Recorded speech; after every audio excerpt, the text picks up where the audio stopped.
Oi, ok, som. Oi, muito bem. Muito boa noite. Já estamos ao vivo, hein?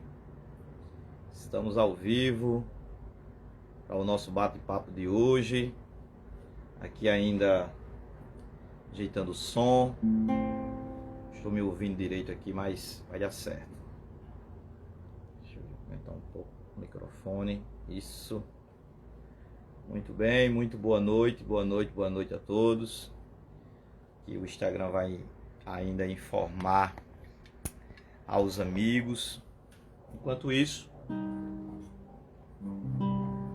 a gente canta, né?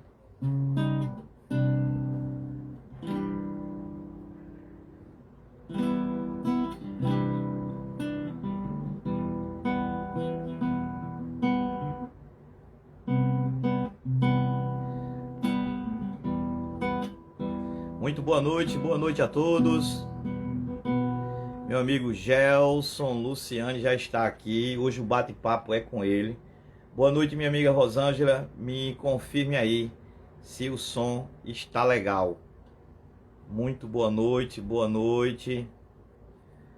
Vamos começar o nosso bate-papo aqui com o nosso amigo Gelson Luciane. Vamos falar sobre muitas coisas. Deixa eu ver o retorno do pessoal aqui, se o som tá legal. Boa noite, boa noite. Alguém me confirma aí. Está ótimo. Muito bem, dona Rosângela, muito bem. Vamos aqui fazer o convite ao amigo Gelson para a gente iniciar. Amigo, para que ele traga as experiências de vida dele, para a gente refletir, né? Fazer algumas reflexões. Aê, meu amigo! Boa noite. Muito boa noite, meu amigo. Deixa eu dar uma melhorada aqui no som, para a gente começar de fato e efetivamente. Só o meu som aqui. O seu já está legal. Estou lhe ouvindo perfeitamente. Fazer uma conexão aqui. Vamos ver. Agora o amigo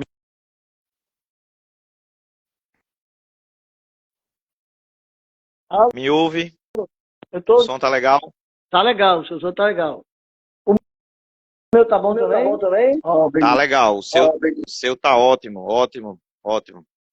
Meu amigo, muito boa noite. Seja bem-vindo aqui ao nosso bate-papo, essa conversa aqui aberta, descontraída, onde a gente conversa de tudo, né? E principalmente de religião, do quanto o evangelho impacta a nossa vida e nos transforma todos os dias, né? Sei que esses cabelos brancos aqui têm muitas experiências, e a gente quer ouvi-las para que a gente possa refletir que os ensinamentos, as falas, as perguntas, as respostas possam servir de consolo, de exemplo e também de estudo, né? Para quem vai nos ouvir e para quem está nos ouvindo neste momento.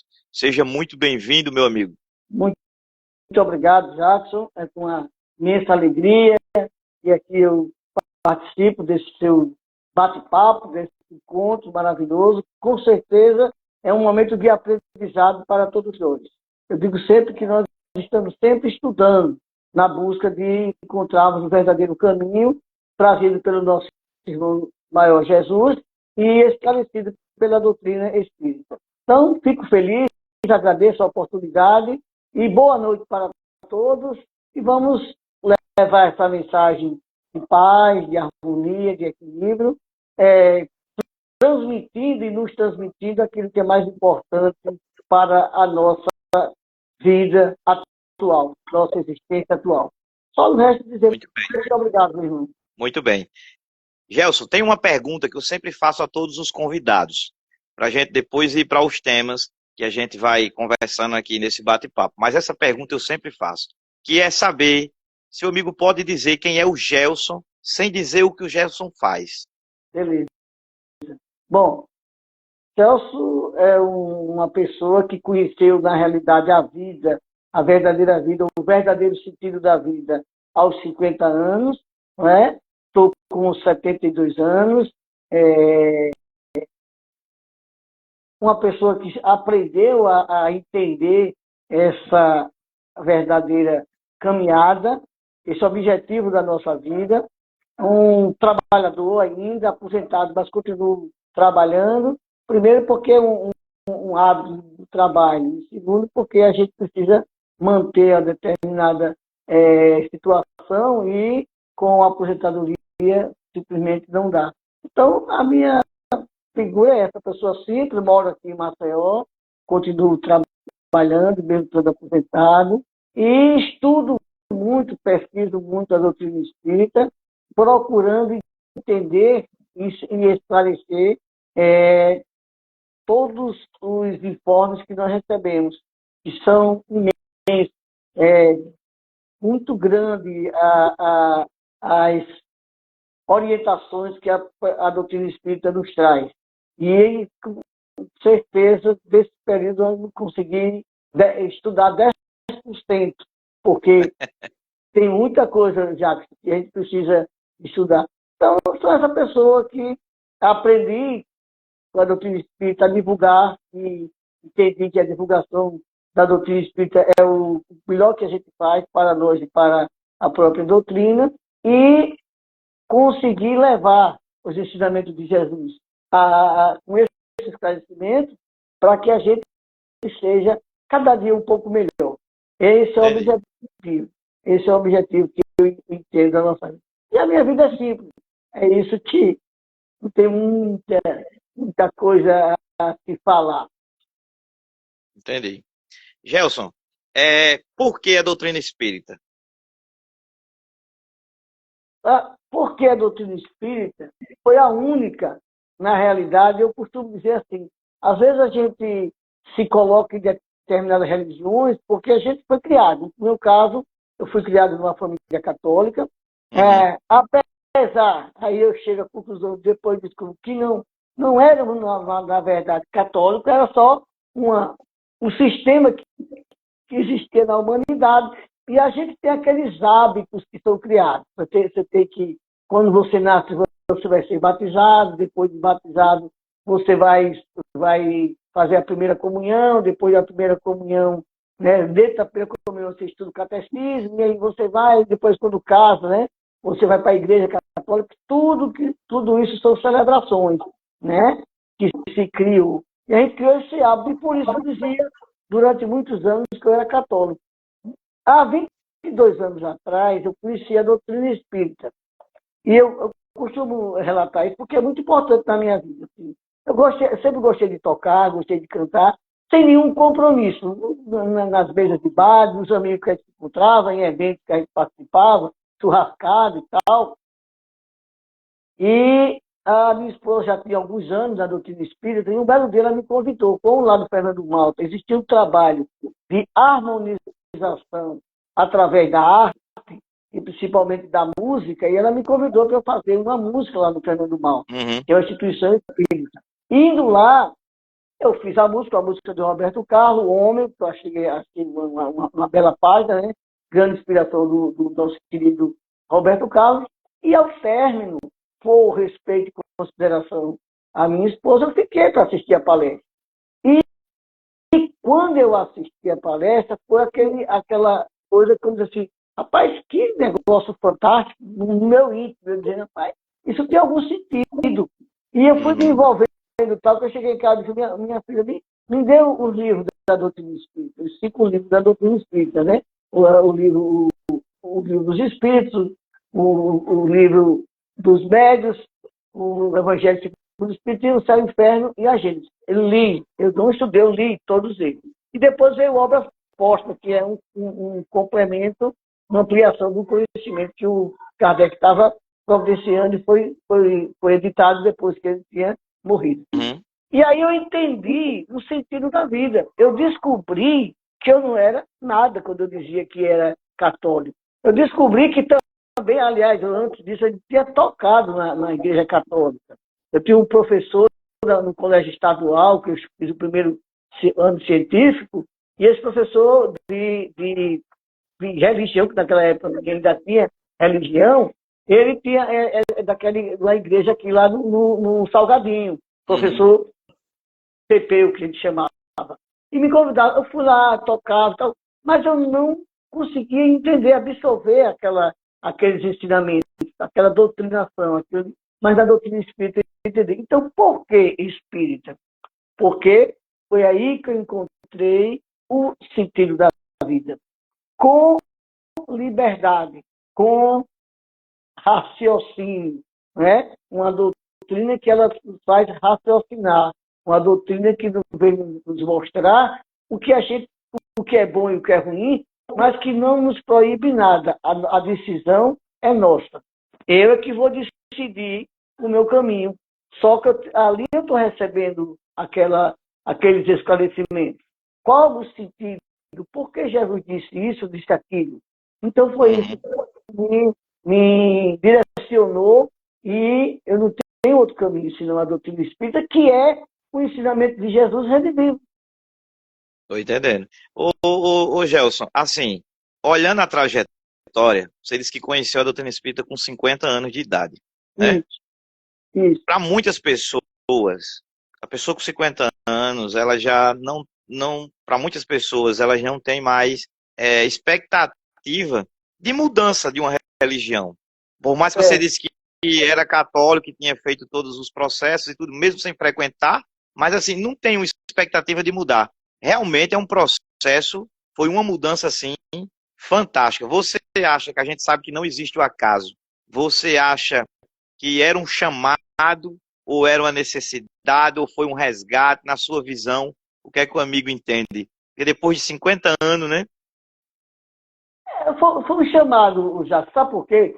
Porque, veja bem, a gente vai, quando a gente estuda, quando a gente lê a codificação, a gente vai abrindo a nossa mente. Aí eu fazia essa observação. Qual era o momento que eu ia à Igreja Católica? Não é? Qual era o momento que eu praticava o que a Igreja Católica me ensinava? Então, eu não praticava porque eu não entendia aquele ensinamento, não conseguia me acordar para a vida daquele sentido, daquela forma de ser. E quando é que eu ia à igreja? Eu ia à igreja para os eventos, que após aquele evento havia uma festa, né? E uma festa a gente entrava nas bebidas, naquela farra normal que não tinha nada a ver com religião, até o oposto da religião. Então, quando a gente observa, quando eu observei isso, eu vi que, na realidade, eu não tinha nada com a Igreja Católica, apesar de eu me colocar como católico. Então, muitos de nós observam que nos colocamos, não é? Porque, para você dizer eu sou espírita, você tem que estar trabalhando tudo aquilo que a doutrina espírita nos ensina. Ou pelo menos tentando, né, Gelson? Procurando, exatamente, procurando colocar os ensinamentos de Jesus dentro do nosso ser e lutando conosco mesmo para que a gente transforme a nossa vida. Né? Então, eu chegava, vamos supor, numa missa, não, você vai o céu, vai para o inferno, não sei o que e tal. Aí eu ficava vendo assim, quando tinha em muitos cantos que eu ia, em do interior, que eu trabalhei muito no interior, aí você chega lá, o padre fumava, o padre bebia, aí eu ficava assim meio, sabe, meio estranho. Não é que eu achava estranho, porque quando a gente começa a aprender ou a cuidar do corpo, que é o que Jesus nos ensinou, e a doutrina espírita também, a gente começa a refletir. Por que eu estou bebendo se isso aqui me faz mal? Por que eu fumo se isso aqui prejudica a minhas energias do corpo? Eu vou diminuir, aí olha esse esclarecimento, eu vou diminuir a minha existência. Eu reduzi o meu tempo de estar aqui para que eu possa resgatar as minhas vidas ou os meus compromissos, eu possa superar a questão minha, né, de provas, de expiações, e assim eu vou me transformando. É exatamente isso que eu vejo. A mudança foi isso. Muitas pessoas não são verdadeiramente aquilo que dizem que são. Ou muitas vezes tem uma lavagem cerebral que não consegue ver de outra forma. É verdade. E agora, Gelson, o que realmente mudou no amigo como um esposo, como pai, como avô? depois desses 20 e poucos anos de doutrina, de caminhada, de trabalho, que mudou? Qual foi a transformação? Bom, a nossa transformação, a gente sabe que é lenta, né? A gente busca fazer aquela mudança radical, mas a gente vê que não existe uma mudança radical. A Hum, própria doutrina espírita nos diz assim, não devemos violar a consciência, não devemos forçar para que alguém faça isso ou aquilo de imediato. Então, a nossa transformação é lenta. Eu tenho certeza que já mudei um bocado na minha vida, mas ainda tenho muitas imperfeições, não é? Muitos defeitos que estão imantados dentro do nosso ser e que é uma luta muito grande para que a gente retire. Mas a gente já vai acordando, a gente vai tomando aquele passo errado, porque eu não devo estar fazendo dessa maneira mais.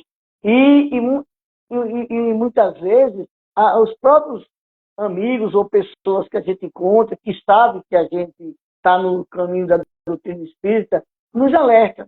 Né? Muitas vezes a gente toma uma atitude errada, equivocada, e alguém diz, mas você não é espírita, como é que você está fazendo isso? Não é? é, Aí eu é. digo, realmente, meu irmão, você tem razão, me desculpe, que é uma coisa que eu não poderia estar fazendo E realmente isso mesmo. dói, Então, né, Gerson? Isso isso dói. acorda para a gente ver que Dói. a gente não é nada, não é? É. A gente não é nada, porque a gente se acha muitas vezes e no fundo a gente não mudou quase nada, não transformou quase nada, não atingiu aquilo que a gente pensava que ia atingir. Mas a própria doutrina espírita dá paciência, calma, que você vai alcançar isso aí. E sabemos que não podemos, assim, aquietar e dizer, não, porque eu vou deixar para a próxima encarnação. Não, a gente tem que lutar, tem que ver que errou, tem que trabalhar para transformar a nossa vida, mas a gente sabe que existem outras oportunidades através de novas reencarnações. Quando a Alana perguntou, quando Allan Kardec nos ensinou, perguntou, né, sobre essa caminhada, quantas encarnações você teria, né? A espiritualidade diz assim, quantas forem necessárias. Lógico, eu penso assim, a gente não deve, vou deixar para outro, não, vamos fazer todo o possível. Se O que a gente acomodar, né? conseguir, não pode se acomodar. Todo o esforço que a gente faça, toda pequena melhoria que a gente consiga, já é um passo dado. Mas é difícil, né, amigo? Eu digo assim, a gente coloca essa palavra difícil, que eu não gosto de colocar, eu prefiro dizer assim, não é fácil, porque e quando ele diz é difícil, a gente já botou um obstáculo É. pesado. Quando ele diz, olha, não é fácil, a gente sabe que vai chegar, né? É exatamente isso. O que é difícil para a gente é porque a gente é quem dificulta. Uhum. Porque a gente tem dois entraves dentro de nós, que vem lá do princípio, que é o orgulho e o egoísmo. Essas duas chagas da Paga da humanidade humanidade. é que atrapalha a nossa desenvoltura, nossa melhoria, né? Mas nós vamos conseguindo. Assim, eu, quando vi a doutrina espírita, eu fiquei assim, apaixonado por essa doutrina, por esse corpo doutrinário, por Uhum. tudo que ele nos traz, esses esclarecimentos. Então, eu gosto de estar sempre estudando tanto a codificação, quanto os livros complementares, que é a série André Luiz, que é o livro de Emmanuel, né, que traz tantos esclarecimentos, vários outros, Herculano Pires é maravilhoso também para a gente ir se moldando a doutrina espírita. Então, é isso que a gente faz. Agora, é uma luta muito grande para que a gente livre como diz a parábolazinha, né? Uma lenda, né? Que nós temos dentro de nós dois animais, um bom e o ruim, É. né? A Aí gente o bicho escolhe qual vai alimentar, né? exatamente. A gente tem uma tendência realmente mais para alimentar o mal, querendo ou não, por mais que a gente lute. Porque esse orgulho, esse egoísmo faz com que a gente caia nas tentações do mundo, né? Jesus nos trouxe. Você está no mundo, mas você não é do mundo. Mas a gente acha que é do mundo. A doutrina espírita nos ensinou que a gente não haveria necessidade da encarnação, mas Deus, na sua misericórdia, na sua bondade, nos deu essa oportunidade, né? E há várias oportunidades para que a gente consiga agilizar a nossa evolução. Gelson, na visão do amigo, com esse tempo todo de doutrina espírita, que conhece bem o movimento espírita, até porque faz parte da federação, né? Isso. Hoje é o coordenador da 4ª Regional, não é? Isso. Exato. Isso. Me fale, o que é que, na sua visão, não na visão da espiritualidade, da codificação, qual é a principal mensagem da doutrina espírita? A principal mensagem da doutrina espírita é a nossa transformação moral. A gente precisa entender que nós precisamos melhorar moralmente, porque através dessas imperfeições, que também tudo que Deus faz é perfeito, não é? Apesar dessas nossas imperfeições, a gente evolui por conta de interesse, tecnologicamente, não é? Evolui intelectualmente, mas a nossa evolução espiritual é quase nada. Nós estamos com um avião com as asas pensas. A evolução tecnológica, material, intelectual lá em cima e a nossa evolução moral lá embaixo. Então, o que eu vejo que a doutrina espírita, o ponto principal é a gente acordar para que a gente evolua e reconheça que nós somos espíritos, que nós não esse corpo que aqui está, estamos temporariamente. Eu hoje estou Gelson.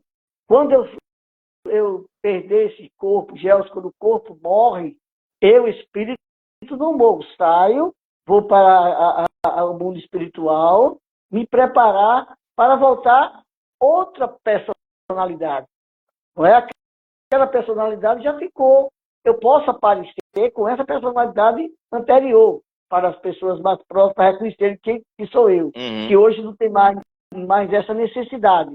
Mas eu vou retornar em outra personalidade, outra pessoa, mas o espírito é o mesmo, só que melhor do que quando chegou na situação anterior, na encarnação anterior, na vivência anterior.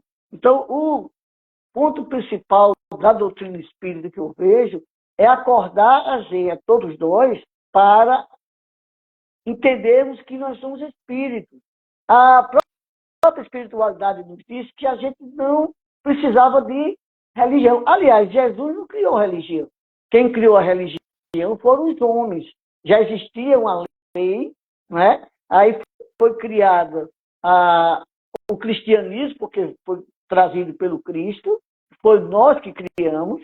Agora, eu entendo que há necessidade, porque senão a gente não tem canto nenhum para rever a nossa vida espiritual. Em qualquer segmento, mesmo que não tenha ainda dentro do contexto real, do que Deus quer da gente, mas Ele está chamando o homem para dizer, olha, você é um espírito, você vai, quando você morrer, você vai para o céu, o inferno, ou você vai para o purgatório, né? Outros dizem assim, quando você morre, você vai dormir aguardando o juízo final, entendendo eles que só existe uma vida. Cada um tem o segmento. Mas a doutrina espírita nos traz esse esclarecimento.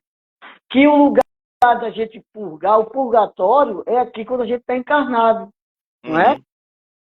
O purgatório é aqui. A gente está purgando o quê? Está tirando as nossas mazelas, está reconciliando com aqueles irmãos que nós tivemos problema em outra existência, que no mundo espiritual poderia acontecer, mas é muito mais difícil de acordo com cada vibração daqueles que retornaram. Então Deus faz tudo correto. Então, é isso que eu vejo da principal função da doutrina espírita. É nos esclarecer o verdadeiro sentido da vida, qual é o objetivo da nossa vida, de onde eu vim, para onde eu vou e por que estamos aqui. É o primeiro passo. Entendi. Por isso que ela é ciência, filosofia, ciência e religião. Eu costumo dizer, amigo, quando eu faço essa pergunta para mim mesmo e às vezes faço para as pessoas, se fosse para resumir em pequenas palavras, eu costumo dizer, Gelson, que o principal, não sei se quero ouvir a opinião do amigo, se concorda com essa opinião, o principal motivo da doutrina espírita é dizer ao mundo que a morte não existe, que existe o que a gente não é daqui, que o mundo espiritual existe, trazer essa luz do consolo. Eu penso muito que se fosse para reduzir, a gente sabe que é tudo isso que você falou aí também, mas se fosse para reduzir, acho que o principal objetivo nosso era esclarecer por que eu estou com esse questionamento, e já vou passar a palavra para o amigo. Porque eu vejo alguns amigos espíritas querendo empurrar de garganta ou de goela abaixo, que nem diz o Matuto, a doutrina espírita nas pessoas como religião, porque é a religião certa e é só ela que é a verdadeira. E eu costumo observar muito sobre a percepção de quem está ouvindo isso. E aí eu queria ouvir o amigo com relação a isso, o que é que o amigo pensa. Olha, na realidade, a própria doutrina espírita nos diz que a gente não deve fazer proselitismo, isso é um ponto, né? E quando ele diz assim que a gente não deve violar a consciência, a gente não tem que empurrar a doutrina espírita de goela dentro de ninguém. A gente tem que esclarecer. E realmente esse tópico que a doutrina espírita veio nos mostrar, a imortalidade, é porque ela veio esclarecer, por isso que a doutrina espírita é a terceira revelação e é considerado o consolador prometido, porque veio mostrar para a gente que a gente não tem uma só existência. A gente vai reencarnar e, através da reencarnação, a gente vai evoluir. Isso é um dos pontos, porque tem os pilares da doutrina espírita. Nós somos espíritos imortais, o outro pilar. Uhum. Nós retornamos, nossa vida real é a vida espiritual. A corporal é temporária, como eu falei anteriormente, poderia existir só a espiritual, né? Uhum. Então, ela nos trouxe essa condição. A outra condição, que você já colocou, é sobre a nossa vida real. É que nós somos espíritos imortais, não é? Então, ela veio acordar para a gente e dizer, olha, vocês não estão à toa, vocês não estão soltos pelo mundo, não é? Vocês têm, cada um tem um mentor, você tem a espiritualidade superior que está aqui para nos ajudar, você vai retornar para a sua verdadeira pátria, que é o mundo espiritual, e aí ele vai nos esclarecendo. E tudo isso, se você observar, se nós observarmos, está dentro do Evangelho de Jesus. Aliás, está dentro mesmo do Velho Testamento, não é? Uhum. É porque, como disse, naquela época, porque o Moisés proibiu as comunicações. Proibiu as comunicações porque eram comunicações fúteis, comunicações que não levariam a nada, ou até com sentido de feitiçaria, como eles colocaram, e aí Sim. eles vão e proíbem, tiraram. A reencarnação. Por que foi proibida a reencarnação? Porque num concílio, uma rainha que soube que poderia reencarnar, disse, eu não quero que aconteça isso, né? Eu tirou a vida de N pessoas, principalmente das mulheres, e ela queria passar o sofrimento daqui, como se ela pudesse modificar. Mas esse concílio, né, e o rei modificaram, tiraram a reencarnação da Bíblia. Da Bíblia. E aí, cada situação que faziam, né, que eles colocavam. Então, a gente tem que observar que a doutrina espírita é a luz, por isso que ela é luz, né? Uhum. Ela vem esclarecer. Como eu digo para o pessoal, se você pegar o Velho Testamento, vamos dizer, a comunicação dos enviados de Deus para Moisés, aqueles 10 mandamentos continuam em vigor, não é? Só que Jesus transformou, dizendo assim, olha, se você fizer isso, você está cumprindo aquilo lá. Amar a Deus sobre todas as coisas e ao próximo como a si mesmo. É exatamente o que está fazendo lá. Só que lá, como nós éramos mais embrutecidos, mais crianças, vamos dizer assim, né? Aí ele dizia assim, não faça isso, não faça aquilo outro, não é? Está lá dizendo, não crie imagens, não seja idólatra, né? Não crie essas idolatrias, não bote ninguém em pedestal, mas a própria Igreja Católica é o que mais faz. E Ô, Gelson, eu queria pegar esse ponto que o amigo levantou aí, da idolatria, e desse criar imagens. Eu observando os nossos irmãos espíritas, nossos companheiros de trabalhos, muitos deles, parece que endeusa alguns espíritos, que o próprio Kardec mesmo, a gente vê espíritas endeusando Kardec, espíritas endeusando Chico Xavier, espíritas endeusando o próprio Divaldo Franco ainda, e endeusando, colocando eles em um pedestal, que eu falo, eu brinco sempre, que se a gente tivesse contato com o Chico, ia perguntar a ele, ele ia dizer, não é isso, não é isso que a gente, nem eles querem essa idolatria toda. O amigo vê dessa forma também, que tem muitos espíritas que fazem isso. Vejo, e outra coisa, porque isso aí tem até uma festa. Eu tenho uma palestra magnífica depois eu lembro o nome dele. É dos olhos verdes, é o Moreno dos olhos verdes. Raul Teixeira. Raul Teixeira. Meu pai, Raul Teixeira, ele é muito contundente, né, nessas situações. Tanto ele como. E eu até fiz uma palestra, montei uma palestra com o Herculano Pires, falando dessa questão da casa espírita. Por quê? Porque aí ele diz assim, com eles falam, que tem lógica. Porque as pessoas, nós vamos analisar assim, quanto tempo, quantas encarnações nós não fomos católico, apostólico, romano? Várias encarnações, provavelmente, certo? Então, fica isso enraizado em nós. E nessa encarnação mesmo, quantas pessoas que não iniciaram desde jovem, por exemplo, eu mesmo, quando eu entrei, quando tinha 50 anos, meus filhos já estavam casados, já eram adultos, quer dizer, não tinham mais, eu podia falar, divulgar e tal, mas não tinham mais como dizer assim, vamos para lá, né?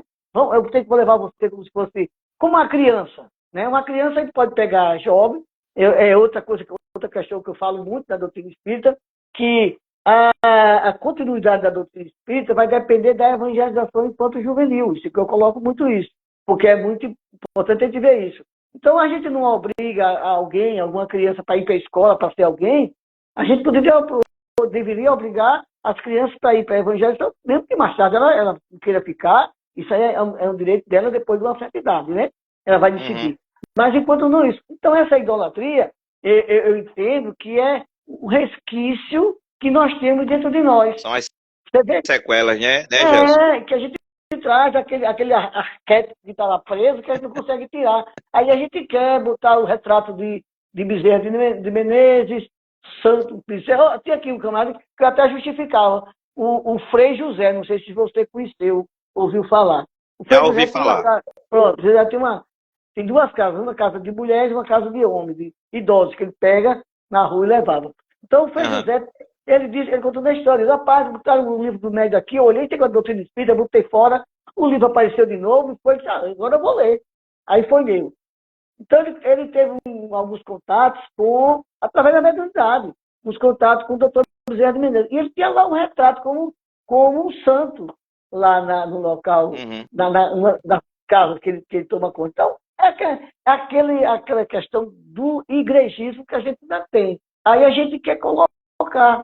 E Raul Teixeira nos esclarece muito bem isso, quando ele fala, rapaz, casa espírita não tem que ter nada dessas situações, né? Como se fosse, quando você chega numa igreja católica, tem até a sequência de Jesus sofrendo, né, aquele calvário que ele passou para chegar lá em cima e ser crucificado. Então, é isso que a gente faz. Agora, a gente tem que trabalhar, e principalmente os dirigentes, todos os dirigentes já devem, quando instituir a casa, já ter esse critério. Agora, se foi alguém que já veio, você chega numa casa, a gente não vai chegar lá e dizer, olha, tem que tirar isso aí, não. Tem que aguardar, tem que ir mostrando a pouco e pouco que essas coisas não são da doutrina espírita. Eu me lembro, tem um caso interessante de um pessoal de uma casa espírita que era um momento desse, ou era a morte, ou era o nascimento do doutor Bezerra. Foram fazer uma festa, não sei o que e tal, e naquele ínterim da preparação, o médium deu uma comunicação, ele dizendo, ele mesmo se comunicando e falando com o pessoal. Isso não é de interesse para mim. Não é melhor você reverter esse curso todinho, essa festa todinha, em outras atividades da casa, em situações mais úteis, e o pessoal acordou para essa realidade, não é? Então, Muito bom. a gente tem que observar esse detalhe. Tem outra coisa, Gelson, ainda nesse tema, é que as pessoas, e eu vejo muito isso, alguns dirigentes de casa espírita, que colocam o nome de espíritos em setores de trabalho da casa espírita. Ou seja, esse espírito vai ser o coordenador da entrega da sopa, esse espírito vai ser dirigente do passe. Isso faz algum sentido na percepção do amigo? Na realidade, voltei à mesma técnica, do mesmo hábito, esses hábitos que a gente cria. A gente cria livraria Bezerra de Menezes, livraria Manuel, não sei o que e tal.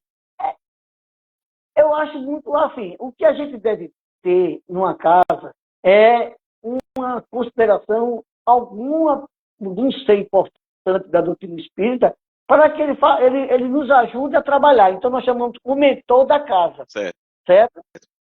Então, o mentor, você pode ter o mentor, normalmente é interessante. É como os nossos mentores. Os nossos mentores individuais, a gente pode chamar o nome que quiser, não é? Você pode até dizer que ele é São Paulo, São Pedro, Santo Antônio, São José, a Maria de Nazaré. Você pode dizer, e eles vão até atender nesse sentido, porque você gosta daquele santo, né?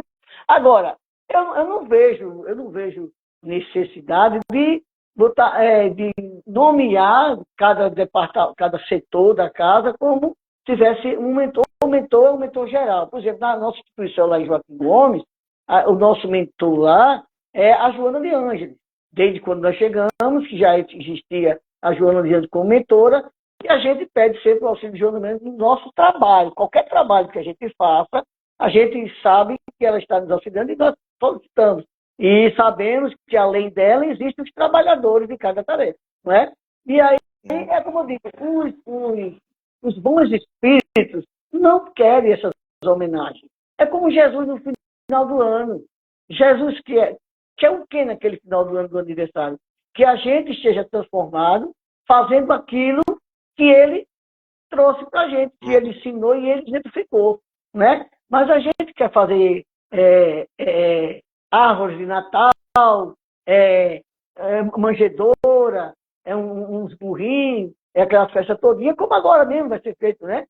Ovo de Páscoa, não sei o que e tal, que se faz para lembrar Jesus. Então, Jesus, para isso, ele é insignificante. E para os irmãos também. Nós cada um de nós temos um mentor. Esse já é preparado para que a gente, talvez até ele persista em várias existências.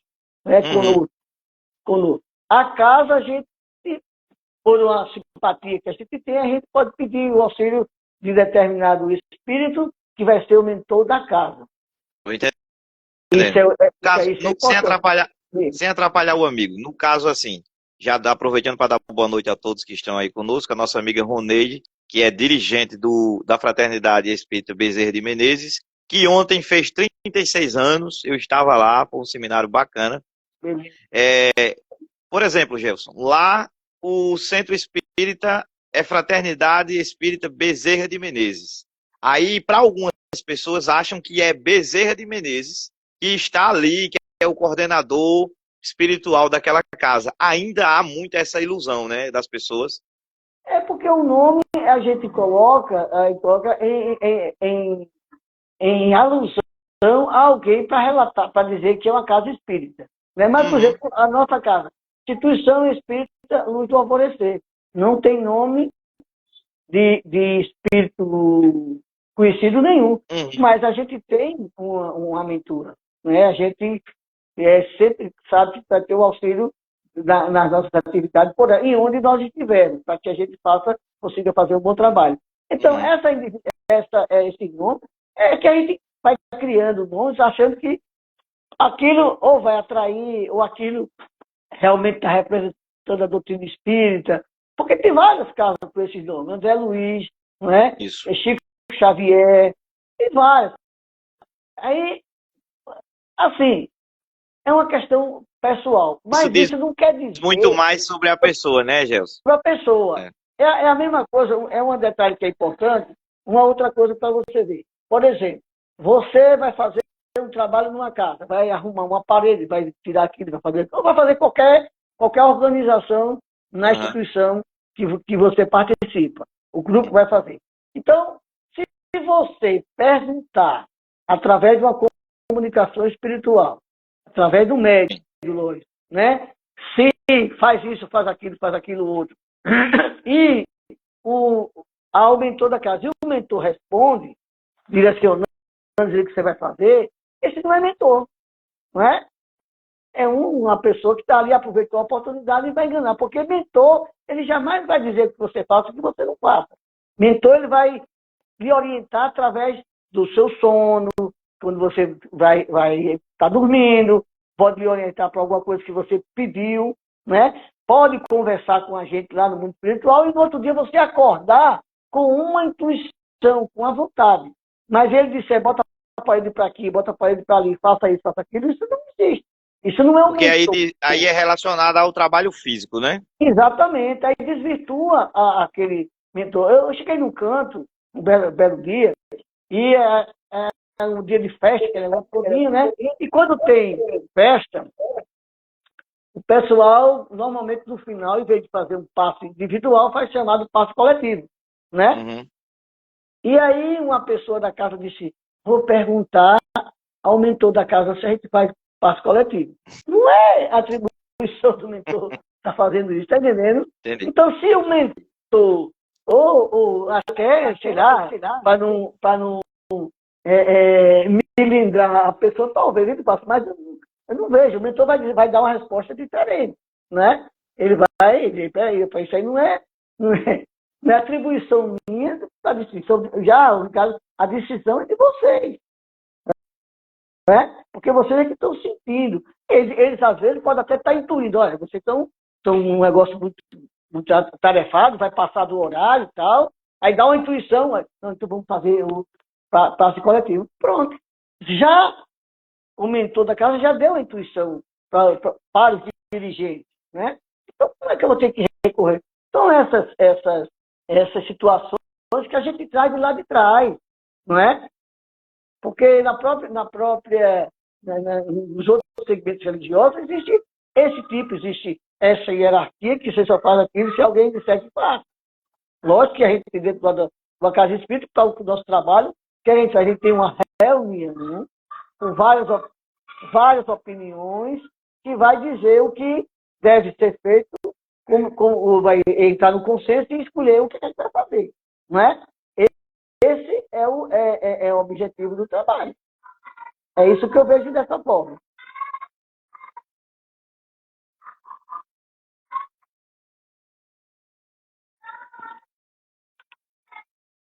Alô?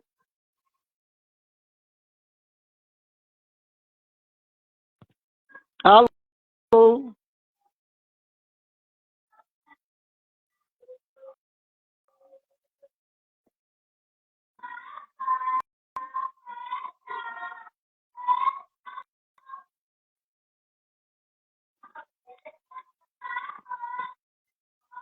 Alô?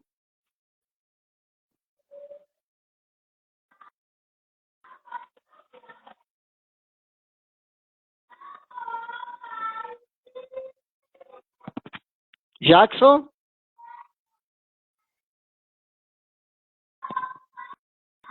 Oi, Jackson.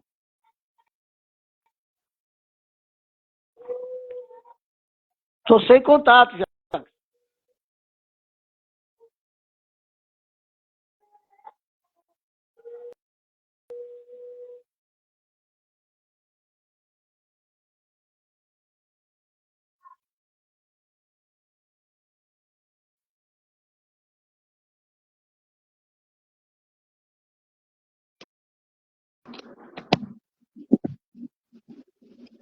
E aí, o som voltou? É a internet. Conexão com a internet. Oi, já. Indo. Aí a internet? Eu acho que é a internet. Tá falhando para mim aqui a sua imagem. Tá me ouvindo? Oi. Tá E me agora? ouvindo? Tô ouvindo, sim. Eu tô ouvindo, tô ouvindo, tô Pronto. ouvindo. Sim, Beleza. Gelson, vamos lá. É a questão da Diga. internet. A questão que eu tava querendo saber é esse mentor que você disse, que não vai dizer muda essa parede de lugar, é verdade, porque aí é mais físico, né? Mas esse mentor que vai orientar para determinados trabalhos de como fazer, da qual direção seguir. Esse mentor pode ser o da casa, ou não pode, ou pode ser o mentor da pessoa, o guia espiritual. Ô, Jacques, é o seguinte, eu fico muito problemático, porque, vamos para uma reunião mediúnica. Você está numa reunião mediúnica, não é? Certo, O mentor do trabalho, ou o próprio nosso, mas todo trabalho tem um mentor que dirige aquele trabalho. Tem um certo, trabalhador que está lá com a gente. Por exemplo, reunião mediúnica. Então tem um grupo, tem a equipe espiritual, né? E tem com esses que nós chamamos de dirigentes, né?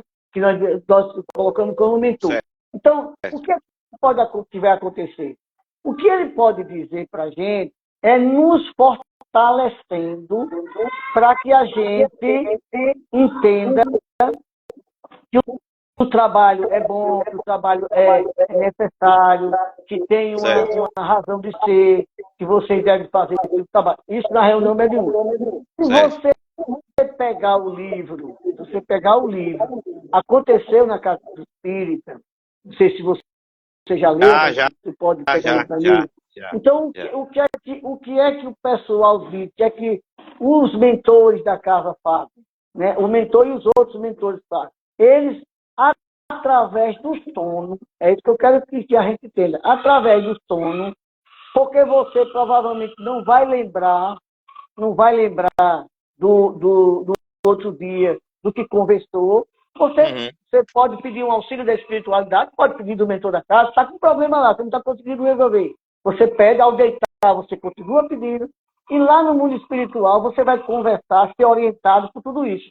Como eu falei anteriormente, no outro dia, quando você acorda, você vem com aquela intuição, com aquela ideia. Aí você vai conversar com o pessoal, olha, minha gente, então vamos supor que seja um problema de questionamento dentro do trabalho, de um certo, lado com o outro. Aí você vai conversar com aquele pessoal que está com mais sensibilidade, mais seriedade, mais buscando a harmonia, encontrar uma saída, e diz, olha, eu estou com essa ideia assim, o que é que vocês acham e tal, e você vai fazendo. Está entendendo? tô Porque entendendo. vamos dizer assim, irreal, na realidade, os nossos amigos estão dizendo, faça isso, faça aquilo, você tem que fazer isso. Não tem, porque nem o próprio Pai, o nosso Deus, ele fez isso conosco, ele nos deu o livre-arbítrio. Você vê, você vai lá no mundo espiritual, se prepara, você vem com toda a programação, mas você é livre para seguir ela ou não. Certo. Então você vai sofrer Ô, consequência. O que ele meu deve amigo, fazer? Diga. e no caso do médium, da pessoa que tem uma mediunidade, vamos dizer assim, ostensiva, né? A palavra que a gente tem para dizer, e que ele tem contato direto com o mentor, o anjo da guarda dele, o mentor de trabalho, ele tem contato direto, que sempre orienta, porque a gente vê o próprio Divaldo com Joana de Ângeles, dizendo que em determinado lugar, já assisti muitas palestras deles, e ele disse que ele narrou que estava no, deixa eu ver, lembrar onde foi, não sei se foi na França, foi fazer uma conferência lá, e o pessoal do atendimento do hotel, Joana pediu para ele ir lá e dar um abraço naquele moço, certo? E ele foi lá e perguntou, questionou por quê. Não deve ser Joana que está mandando fazer isso. Aí ele, mas assim, a voz insistiu de novo e ele disse, não, é ela mesmo. E aí ele foi lá e abraçou. E depois ele descobriu porque foi aquele abraço, que o rapaz, depois de alguns dias, foi lá e disse que estava com um problema de saúde e tudo. e estava passando por muita dificuldade. E aí, Gelson, a gente vê também Chico nos filmes e na história mesmo, um relato, o quanto o Emmanuel auxiliou-lo e disse a ele por aqui, ou quando ele teve dúvida nisso, naquilo outro. Esse contato é também real ou o que é que o amigo tem a dizer? Olha, se você observar... Porque as pessoas misturam muitas coisas. Né? Se você observar essas situações, veja que foram situações para auxiliar a terceiros. Sim, sim. Não sei se você sabe, se você vê que alguma vez o Chico entra em contato com o Emanuel, para me ajudar, eu estou aqui só para ele me ajuda, não sei o que ele disse, rapaz, não tem tempo não. Ao benefício próprio, não. Eu lembro dessa daí, eu lembro. Então, lembro que ele tá com um problema cardíaco, né? Não vale problema, ele começou a xingar. Quando ele pediu, tal, não posso não. Aí falou com o próprio doutor Bezerra, que também tinha contato com ele. Não, meu amigo, eu estou com muita coisa para fazer. Então, veja bem, o que eles conversam são alertas para ajudar. Eu não sei se você teve outra passagem, que o Chico Xavier vinha atrasado, que ele dormia muito tarde, acordava muito cedo, e atrasado para pegar o ônibus, e uma senhora, Chico, eu quero falar com você. E ele ficou, minha amiguinha, não sei o que e tal. Aí o Emanuel disse para ele, atenda ela, né? E ele foi atendeu. Observe que são situações totalmente diferentes, porque é para ajudar alguém. E depois que ele conversou, que ele saiu, foi pegar o ônibus, ele disse, agora olhe para trás, para mostrar que o bom atendimento dele ajudou a ela, e ela emitiu energias de luz para ele. Olha, para ele olhou as energias saindo de agradecimento e luz para ele, está entendendo? Então, é isso que a gente precisa entender, entendeu? Que o que os mentores fazem é nesse sentido. Agora mesmo, o Divaldo está falando, olha, a Joana disse que eu me prepare que eu estou para retornar. Eu dizendo, você vai retornar. Simplesmente isso ela está dizendo. Olha, você não vai demorar muito não. Tal. Mas uma coisa, ele tem umas conversas muito... E quantos anos eles estão conversando? Não é? Eu perguntei isso, amigo, porque há um debate muito grande com essas... eu entendo que tem que ter um controle e tem que ter uma educação mediúnica, e principalmente nas casas, para que a gente não faça como a gente quer a moda da casa, e por isso existem as federações para organizar isso também, mas há muito essa mistura das coisas, né? Porque eu entendi que o amigo quis dizer, e eu compreendo também da mesma forma, que essa mediunidade nunca vai ser usada a benefício próprio. É sempre de auxílio para o próximo, né? Exatamente. E outra coisa, o benefício ele já dá, porque quando voltou àquela situação, você vai dormir. No momento que você está no sono, você sai do corpo, se afasta do corpo, mesmo ainda continuando ligado, que não é o desencarne, e lá você vai conversar com eles, vai conversar com os amigos, vai conversar até com inimigos, para tentar reconciliar. E quando você volta, você diz assim, eita, eu preciso conversar com aquele camarada ali, que eu vou pedir perdão, pedir desculpa, dizer, reconhecer que errei, ou então eu vou dizer assim, olha, rapaz, eu não tenho mais nenhum sentimento de mágoa com você, não tenho nada contra você, você continua na sua caminhada, eu também, nós vamos ficar em paz. Pronto, tá entendendo? Agora, aí você não vai acordar, você não vai estar aqui, o espírito vai dizer, olha, pai, você tem que resolver o problema do seu fulano. Vai lá pedir perdão a ele. Ele não vai dizer isso, porque isso não seria um amigo, um mentor espiritual. Quem faz isso são normalmente espíritos zombeteiros, brincalhões, que aproveitam a fazer. Por isso que você, ou nós, melhor dizendo, nós precisamos estudar tanto o livro dos médios, nesse caso de mediunidade, quanto, por exemplo, a Célia André Luiz. A Célia André Luiz nos mostra tudo aquilo que a gente está com relação à mediunidade. O que acontece conosco no mundo espiritual quando a gente chega lá. Né? Então nós vamos estudar, eu aqui estou estudando até na série, nós estamos agora aqui no Evolução em Dois Mundos, um dos livros finais da série André Luiz. Porque você vai se esclarecendo, você vai já botar isso de uma vez só, não, mas a gente vai, sabe, vai começando a entender, peraí, não é assim, tal, vai tirando aquelas dúvidas que a gente tem, vai mudando as nossas atitudes do trabalho. É como eu digo, por exemplo, a própria doutrina espírita nos orienta. Uma pessoa que está na recepção de uma casa, não é simplesmente porque vai distribuir aquela mensagem do dia da palestra. Ela tem que ter um certo conhecimento da casa, conhecer quem é que faz o atendimento fraterno, conhecer o pessoal da evangelização, conhecer tudo, porque quando alguém perguntar lá na frente, ele tem uma condição de ser recepção, uma boa recepção. Muito bem. Você falou que são 27 anos de doutrina espírita? 22. 22. Gelson, você consegue identificar e trazer para nós o que mudou de 22 anos para cá, dentro do movimento espírita? Olha, o movimento espírita, assim, eu não vejo nenhuma mudança com tanta visibilidade, não é? Tem alguma mudança porque são como a doutrina espírita nos diz que nós precisamos progredir em todos os sentidos, a gente vai descobrindo e reconhecendo alguma coisa que a gente fazia errado, vamos dizer assim. Não era daquela forma correta, não é? Agora mesmo a gente teve um esclarecimento, já vem há muito tempo falando isso, mas, por exemplo, quando eu entrei na doutrina espírita há 22 anos atrás, pouco tempo depois eu fui fazer um curso de passe, o curso de passe ele nos mostrava os movimentos que tínhamos que fazer. Né? Além do conhecimento do chakras e tudo aquilo ali, né? Onde saiu as forças do nosso corpo, né? Os locais de força, tal, que precisava receber energia, a gente tinha aqueles movimentos que nós chamamos dispersivo, para depois. Então, aí vem mais tarde, há mais ou menos uns 10 anos atrás, e vem uma discussão, porque a gente viu que Jesus só fazia impor as mãos. Certo. Tá entendendo? Aí, evolução. Aí, a gente já tinha dito isso. Mas veja bem, agora, para você que está acostumado com esses movimentos, você de hoje para amanhã você vai ficar com a mão presa em cima, é muito complicado. É isso?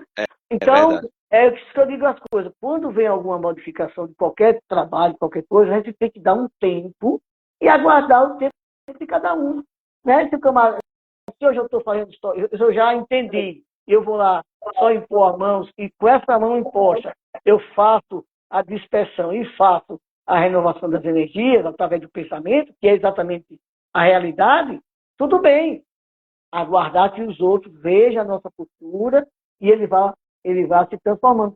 É isso. Então, o que eu vejo é o seguinte, são esclarecimentos de algumas atitudes que a gente tinha, ou de atitudes que a gente vinha do igrejismo, né, do caso catolicismo, ou até do protestantismo, e levamos para a casa espírita. Então, a gente vai aos poucos transformando e mudando. Por exemplo, há alguns anos atrás, no tempo de Chico Xavier, vamos dizer assim, um pouco para cá, o próprio Ebivaldo, o assistencialismo da doutrina espírita era fundamental, porque não tinha uma assistência.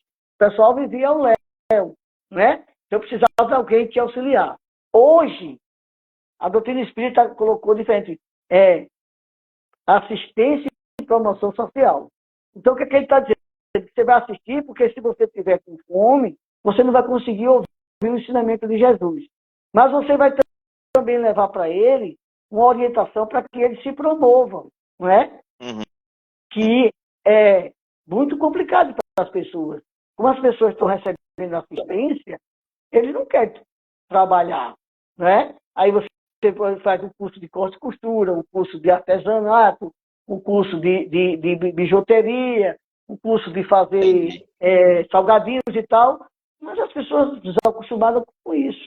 Hoje, como o governo em geral já dá essa assistência, a gente daria, no caso, eu entendo, o mínimo possível, mas levando o Evangelho de Jesus para ver se a pessoa se promove.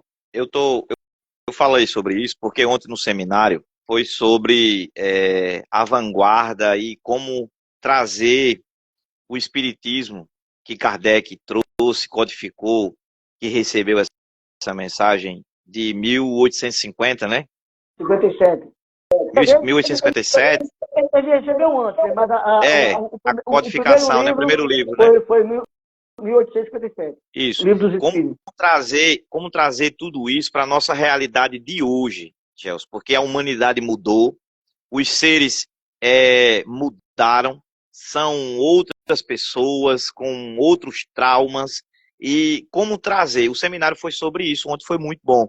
E na visão do amigo, eu queria saber como a gente trazer para um cenário de hoje essa doutrina, porque eu sempre fui aquela pessoa assim. Eu conheço a doutrina espírita desde os meus 15 anos, hoje eu tenho 36, e eu nunca me conformei, amigo, com os centros espíritas, com aquela quantidadezinha de pessoas, aquele pouquinho de público. E eu sempre ouvia dos nossos irmãos mais velhos dizer assim: não, é porque a casa está cheia dos espíritos desencarnados. E aí eu fico sempre me perguntando: será que a gente não errou na mensagem, em alguma coisa? O que é que faltou? O porquê que a gente não consegue atrair mais pessoas, mesmo entendendo a evolução de cada um e cada um está no seu momento. Mas o que é que o amigo pensa sobre isso? Jacques, é o seguinte, deixa eu tentar esclarecer do meu ponto de vista o que é que eu vejo. O problema da doutrina espírita, que não é problema, eu estou colocando como problema porque... Não é da doutrina, é de nós, né? Não é da doutrina. O problema é o seguinte, veja bem, a humanidade, ela é, na sua maioria, materialista. Certo. Depois, ela é também imediatista. E como elas acham que morreu, acabou tudo, certo? Se torna Ela individualista. quer tudo aqui e agora, certo? Então, o objetivo nosso é esse, eu quero tudo aqui agora. Quando nós chegamos lá em Joaquim, tinha uma senhora que já participava há algum tempo, e mais ou menos em 2009, 2008, mais ou menos, 2009, ela chegou para isso, estou saindo porque eu fui convidada para ir uma casa evangélica, e o pastor mandou eu escrever tudo que eu quero que Deus tem a obrigação de me dar. Está entendendo como é? Aí ela foi para lá. Está mais ou menos há uns 15 anos que eu passo na porta dela, ela continua a mesma coisa, mas ela está na esperança que Deus vai dar a ela o que ela não entendeu, que Deus já deu tudo a ela. O que é que acontece com essa doutrina? Vamos primeiro dizer, a Igreja Católica Apostólica Romana é um segmento milenar, não é? Porque veio para a gente, desde o cristianismo, veio seguindo o cristianismo, passou a ser um grande poder no mundo. Não é? Veja como nós somos. Nós fomos massacrados pela lei, né? Jogados às feras, mortos por apedrejamento, todo tipo de sofrimento. Aí, quando nós assumimos o poder, quando a Igreja Católica assumiu o poder, ela fez a mesma coisa, né? Com a Feira Santa, com a guilhotina, com o enforcamento, com tudo isso, perseguindo as pessoas. Então, ela milenar já tem uma quantidade imensa de pessoas. A maioria, quando nasce, já é católico, né?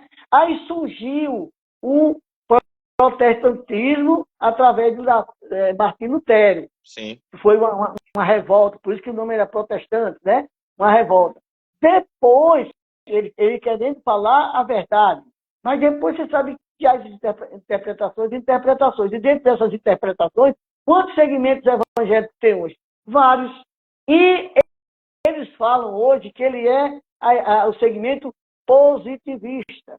E o positivista é que, entre aspas, termina enganando as pessoas, levando ela à facilidade. E a maioria de nós não somos assim. Nós não entramos no sorteio para ganhar dinheiro fácil, né? Gente que joga há não sei quantos anos a loteria e tal, nunca ganhou, mas está na esperança de ganhar um dinheiro bom. E fica nessa... É a mesma coisa, é isso que acontece. Então atrai muito. O que é que a doutrina espírita tem? Ela tem um esclarecimento. A gente não diz, por exemplo, você chegou lá, eu estou com um problema aqui eu vou resolver. Vocês vão resolver o meu problema. A gente vai dizer, infelizmente, não, meu irmão. A gente Quem pode resolve o seu ajudar, problema é você. você. A gente pode ajudar, como disse Jesus, a gente pode aliviar através das orientações. Aí você tem aqui a participação no estudo do Evangelho de Jesus através das palestras, você tem a água fluidificada, você tem o passe, e você vai fazer a sua transformação. Você vai entender o que é que você está fazendo, qual é o passo errado que você está dando, não é? Esse é o caminho. A doutrina espírita é assim. Então, ela não oferece nada de espetacular. Ela não oferece, como muitas casas têm, que é por isso que a própria Federação Brasileira não concorda com essa atividade, do atendimento Medianizado. ou medianizado. Pode acontecer. Quantas casas não atraem com isso? Não é? Porque o pessoal acha que vai falar com o espírito e o espírito vai resolver o problema dela. Não entende que os espíritos somos nós que perdemos o corpo, que podemos estar num nível melhor, mas podemos ser a mesma coisa um do outro. Então a gente vai só aconselhar, orientar e mostrar aquilo do bom senso, não é? Então isso é um dos pontos que eu vejo. Assim, eu tenho muito cuidado, eu tenho muita reserva, já que as pessoas querem fazer transformações mirabolantes para encher a casa. Sabe? Eu tenho muito esse zelo. Agora, o que eu falo, uma das falhas nossas é que eu vejo no dia a dia que você faz uma evangelização infanto-juvenil e você traz o pessoal da periferia, mas os seus vocês não colocam. Os próprios filhos. Os filhos, mas não é verdade, acham que eles, porque eles já podem dentro de casa. Dentro de casa a gente não orienta ninguém, porque a gente faz tanta coisa errada, não é? Eu conheço pessoas que dizem, mamãe e papai é assim, aí, mas lá em casa é totalmente diferente. E não somos diferentes na realidade, não é? Eu ainda digo mais, meu amigo. Eu falo assim, que o correto seria a gente levar o evangelho para dentro do lar, como exemplo. Exatamente. Porque dentro da casa espírita é muito mais fácil. Todo mundo é bonzinho, todo mundo fala manso, a músicazinha de fundo ajuda, né? Mas mesmo trazendo os filhos para a evangelização, acho que o mais correto ainda é a gente levar o evangelho para o nosso lar, né? Isso é uma tarefa difícil, né? Outra tarefa que pouca gente, aí se pergunta, você, não sei o que, tá, outro horário não dá, eu quero fazer um horário, quer dizer, entendeu como é coisa? A gente tem, como disse Emmanuel para o Chico Xavier, disciplina. Não é questão de quartel, é a sua disciplina, né? Estou entendendo.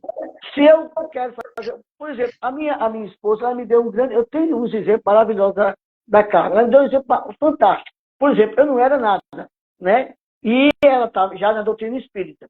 Então, num determinado domingo, ela tinha a campanha do quilo para fazer, não é?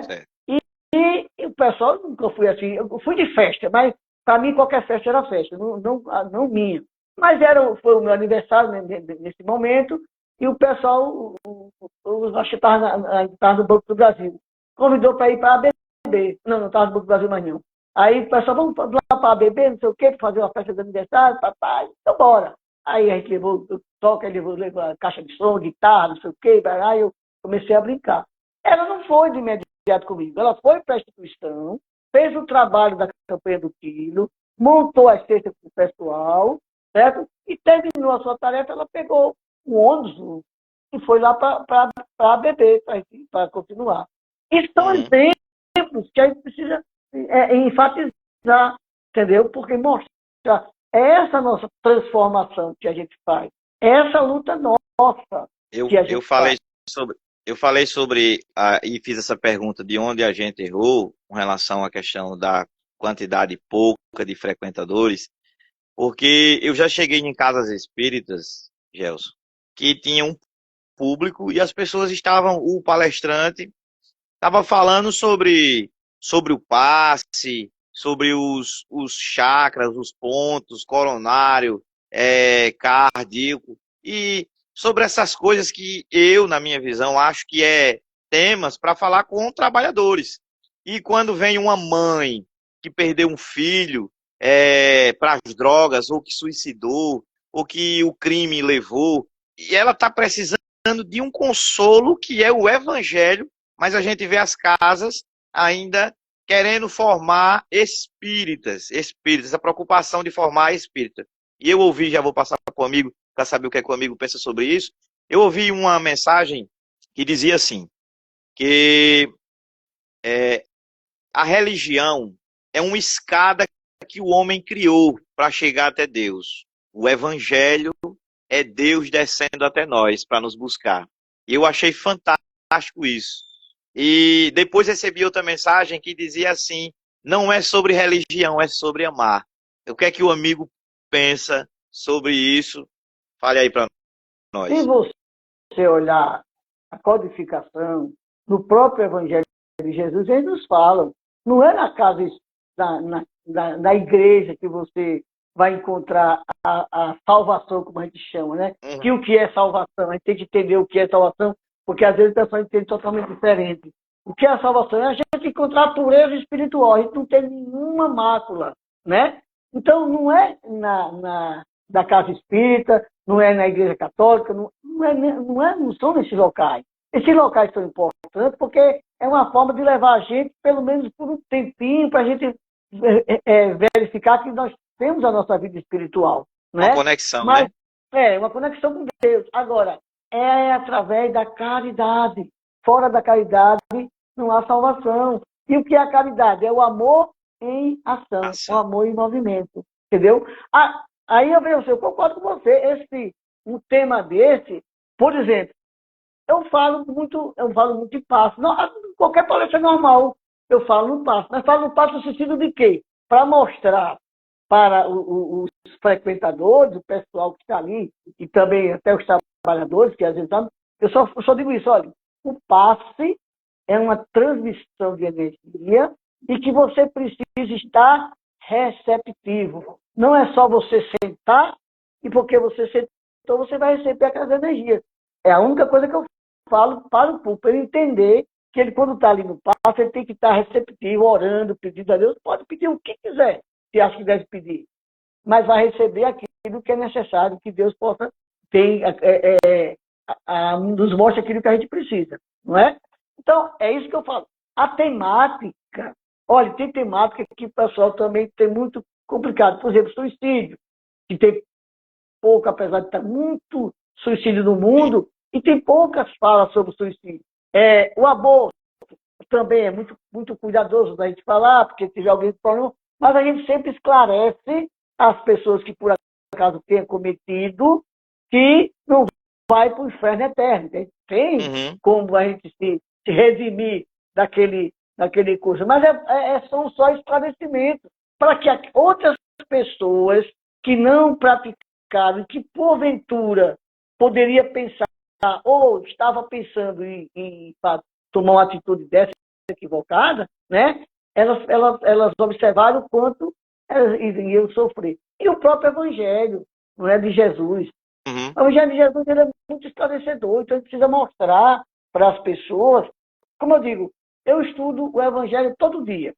Mas eu não consegui ainda introjetar tudo aquilo dentro de mim, transformar em praticar como deveria praticar. Eu estou, como dizer, eu tô de vez em quando, as minhas ações boas, né?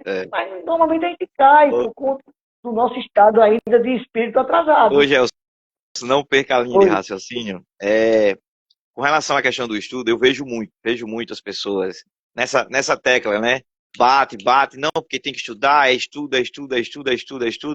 E hoje, esses dias, eu recebi uma mensagem de um amigo, e ele dizia assim, tudo que a gente faz aqui é o meio, porque o fim é a prática, e a gente ainda não consegue colocar em prática, né? É importante, e eu falo isso porque eu vejo muitas pessoas superdotadas de conhecimentos, que sabem todas as perguntas e respostas do livro dos Espíritos. Você pergunta, olha, qual é a pergunta tal? Ele já diz a resposta, mas não tem sentimento nenhum, não tem amor.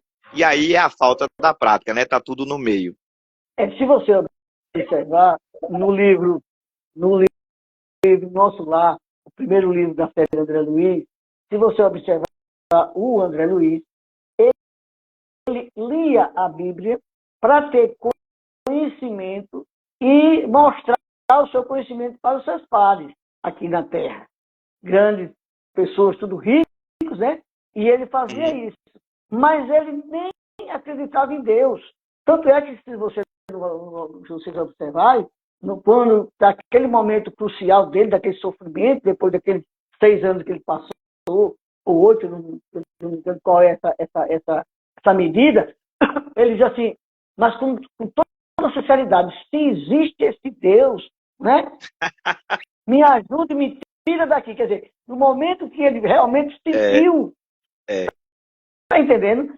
É como eu digo comigo, o Jackson. Até eu conhecia a doutrina espírita, eu não conhecia nada, nem Deus, nem nada. Eu era um cara que fazia as coisas mais ou menos corretas, né? Eu dizia assim, eu sou um homem bom, porque eu pago a escola dos meus filhos, em casa ninguém falta comida e tal, isso tudo. Mas quantas coisas erradas eu vinha fazendo, né? Equivocado, fora do Evangelho. Diga. Você usou um exemplo aí que é fantástico, que foi esse de André Luiz, né? E assim, ele sofreu no umbral ali, né? E só quando ele realmente pediu com o coração, que foi sentir, foi exercitar a prática, foi quando ele foi ouvido, né? E quantos espíritas, irmãos nossos, e até nós mesmos, quantos de nós estamos nessa mesma situação? Às vezes falando, né? E praticando muito pouco. Exatamente. Né?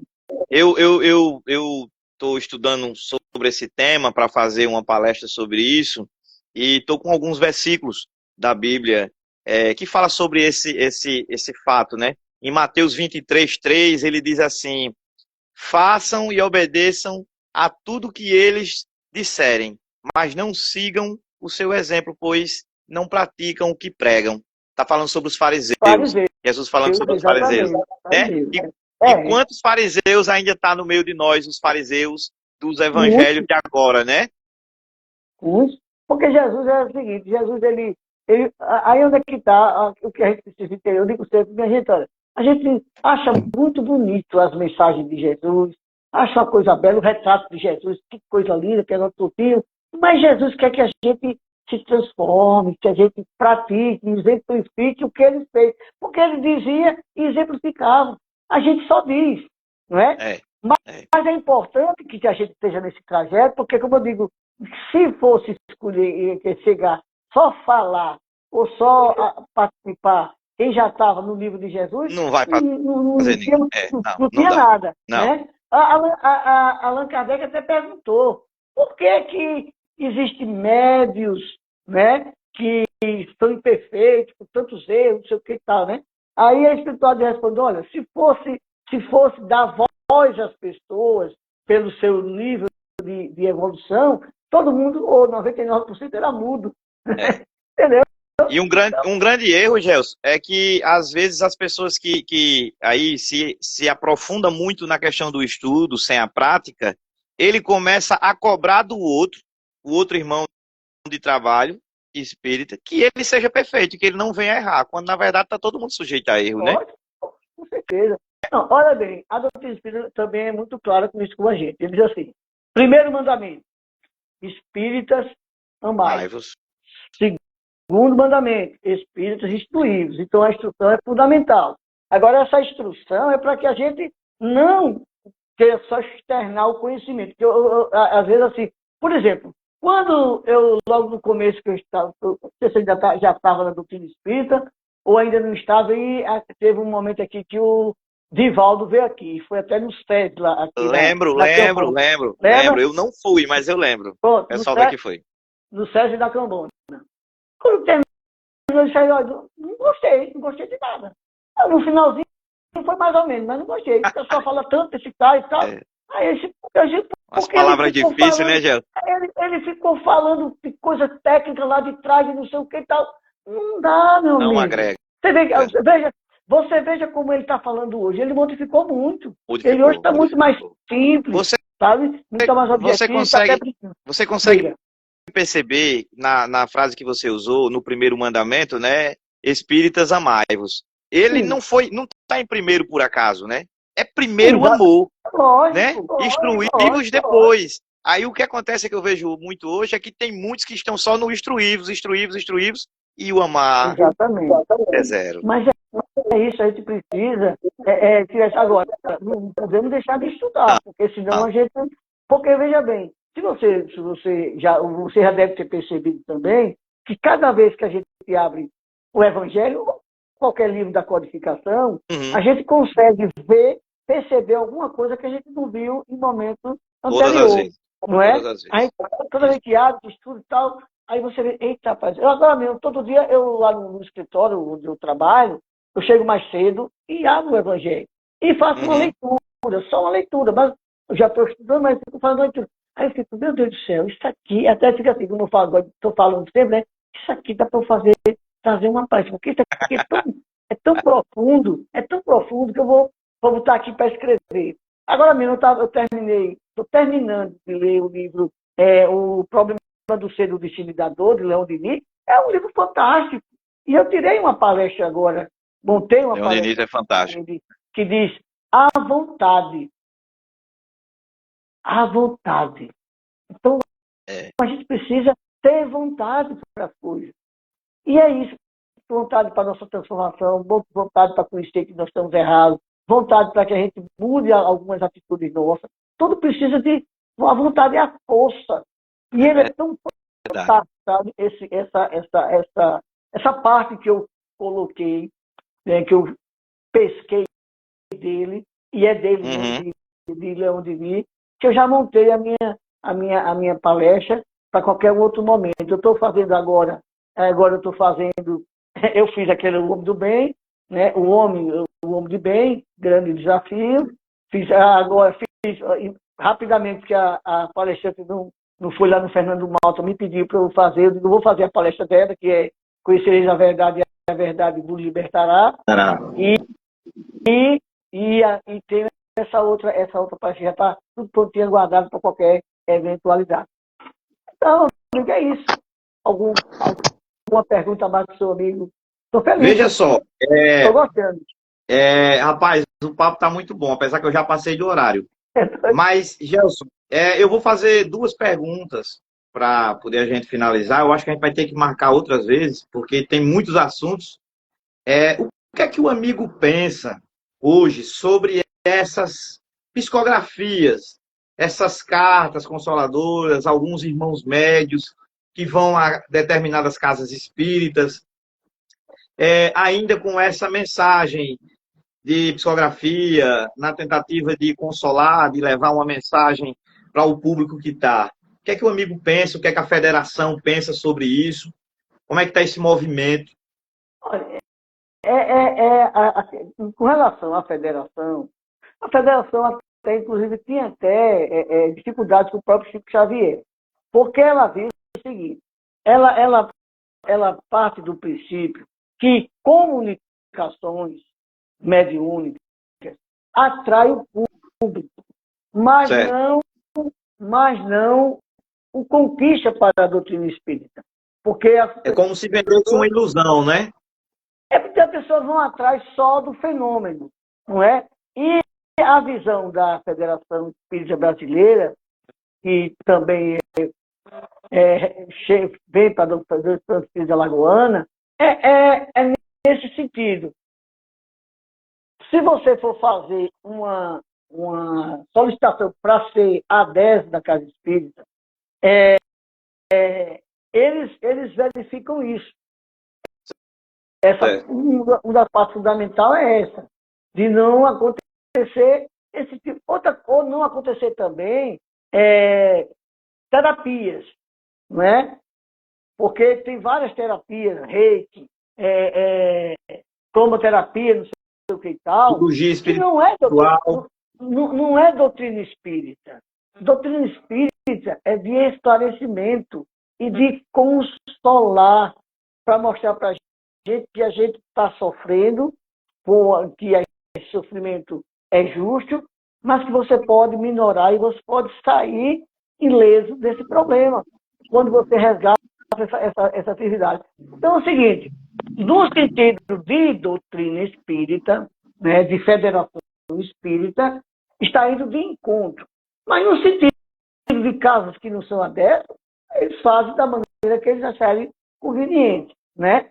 Então tem várias casas que não estão adeptas à federação atualmente por conta dessas situações. Então o Chico foi o ícone, foi uma situação diferente, mas que mesmo assim ele teve muitos problemas com essa questão das castas. Eu me lembro que quando o Milton passou a ser presidente da federação, na própria federação tinha uma senhora que ela era como se fosse a médium, como se fosse a dirigente, mas ela tinha mediunidade. Então, enquanto o palestrante estava falando, ela estava recebendo psicografias de algumas pessoas que ali estavam. Mas é como... Aí tem que ter o cuidado, porque muitas vezes a pessoa chega lá e não tem. É como o Chico dizia, né? O Chico dizia assim, olha, o telefone não toca daqui para lá, ele toca de lá para cá. O grande problema está na promessa, né, Gelson? Eu vi agora recentemente uma fala, até no podcast do Haroldo, ele falando da situação dessa que aconteceu com o Chico, que um camarada milionário de São Paulo chegou lá e abriu um talão de cheque e disse, quanto é que você quer? Esse meu irmão, não é assim não. Não, mas diga aí, quando o cheque está aqui. Mas a gente não trabalha desse jeito. Primeiro que eu trabalho para saber esse dinheiro. Eu não quero. Aí ele insistiu muito, ele disse, olha, sabe uma coisa? Aí contou as histórias, porque o primeiro filho dele morreu, porque ele deu uma moto, não sei o quê, e não cuidou de orientar bem o seu filho. E esse outro filho, o caminhoneiro, não tem nada a ver com isso. Aí ele ficou assim, sabe? Atônito o camarada e foi embora. Guardou o talãozinho e foi embora. Quer dizer, ainda que está. Essa atração coube a Chico, como logo no começo da doutrina espírita, a mesa estava pulando e girando, para chamar a atenção que existe um outro tipo de energia, que existe uma ligação do mundo corporal com o mundo espiritual, tudo isso. Mas você observe hoje. Hoje você vê mais, como é que se chama? Materialização dos espíritos, não tem mais, porque não houve mais necessidade. Até o Chico teve, né? Hoje não tem mais necessidade da materialização. Ô, Gelson, mas o amigo entende, eu compreendo isso aí, também concordo, mas o amigo entende que isso também contribuiu muito e ajudou muitas pessoas também, né? Não, claro, mas é lógico que ajuda. A gente sabe disso. O problema que a gente vê, eu não tenho nada contra que alguém faça essa atividade, sabe? Agora, só que com relação à federação, eles não vão ser adeptos. É legal quando a pessoa quer trabalhar do bem, que é um trabalho no bem, é aquele trabalho como a própria doutrina espírita nos ensina, dar de graça receber, isso é importantíssimo, é fundamental. Está ajudando as pessoas, certo? A visão espírita só é essa, para não atrair as pessoas só por isso. Sim. Entendeu? E esquecer. Você pode observar, não sei se acontece aí com vocês. Aqui em Maceió acontece muito. A pessoa está com um problema, aí chega, conhece a casa espírita, vai lá perguntar quando é a hora do atendimento fraterno, tal dia, tal hora. Lá no caso nosso, é no mesmo dia da palestra, sendo que é mais cedo. Começa às 7 horas, e a palestra começa às 8, mas aí o atendimento pode ir até mais do tempo da palestra. Então, qual é a orientação? É o camarada assistir as palestras, né? É tomar água frutificada, trazer uma garrafinha para levar para casa para ficar tomando um copinho, tal, por dia e tal, que é o todinho, né? É estudar conosco lá na casa para entender o que está passando com ele. Naquele momento, é o momento que vai ter uma reunião mediúnica lá dentro, que ele não vai saber de nada, lógico. Mas se ele tiver com obsessão, aquele irmão que está acompanhando ele já vai ser levado pelo Espírito guardado para a reunião mediúnica e tal. Mas o camarada melhorou um pouquinho, tomou água frutificada, assistiu uma palestra, 2, levou uma águazinha para casa, tomou 2, 3, 4, 5 passos, depois não volta mais. Né? É isso que acontece normalmente. E é isso que acontece quando você tem um atendimento mediunizado. Então, as casas que têm atendimento mediunizado, elas sempre são cheias, porque o pessoal vai atrás do fenômeno, mas não vai atrás da sua transformação, tá entendendo? Uma frase que você falou aí, que a gente não pode atrair o convidado, o frequentador, por isso, né? Não só por isso. Mas assim, meu amigo, ainda há casas que distribuem alimentos, cestas básicas, donativos, nos dias de suas doutrinárias, que é para trazer aquele público mais carente e aproveitar que eles estão ali e passar uma mensagem. Não seria a mesma coisa, Gelson, sendo em formato diferente? Não, seria se você não tiver um critério para fazer. Está entendendo? Já, por exemplo, nós lá em Joaquim Gomes, o objetivo é o ensinamento do Evangelho de Jesus. Mas o que é que nós fazemos lá? Nós fazemos uma cesta, presta atenção, uma cesta por semana, e essa pessoa tem que ter, no mínimo, 4 frequências consecutivas para entrar num sorteio. Está entendendo? Então, essa cesta é como se fosse, quando a gente chama um chamarinho só, mas está lá quieto, mas o objetivo é a transmissão do Evangelho de Jesus. E é claro que eu digo a você, em princípio, a pessoa vai atrás da cesta, né? Como a gente diz. Eu não posso também, a própria doutrina espírita nos ensina, eu não posso transmitir, conseguir alcançar que a pessoa aprenda alguma coisa se ela estiver com fome, não é? Então, o que é que a gente faz? Alimenta para depois ensinar. Só que com a situação dessa, eles têm o quê? Um compromisso. Sabe que se ele faltar, ele vai ficar fora e vai passar 4 semanas consecutivas, não é faltou e depois veio, não, consecutivas, para retornar para esse sorteio. Entendeu? A única, aliás, desde quando chegou lá que existia esse tipo de só que era diferente. Então, nesse sentido, eu acho que eu não concordo que você chegar toda semana ou uma vez por mês distribuir, seja para todo mundo. Tem que ter um critério.